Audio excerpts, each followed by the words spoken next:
Penyaluran bantuan sosial tunai Kemensos untuk warga masyarakat Desa Jambudipa digelar di Desa Jambudipa, Kecamatan Cisarua, Bandung Barat. Untuk menghindari berkerumunnya massa, dilakukan penjadwalan pembagian BST yang dibagi menjadi 4 dusun di tempat berbeda.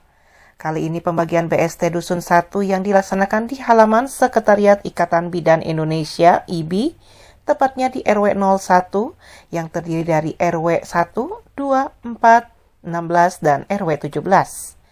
Namun sangat disayangkan pembagian BST di dusun tersebut memancing berkerumunnya massa, hingga akhirnya dapat ditertibkan setelah Babinsa Desa Jambudipa datang dan langsung menertibkan warga penerima BST tersebut.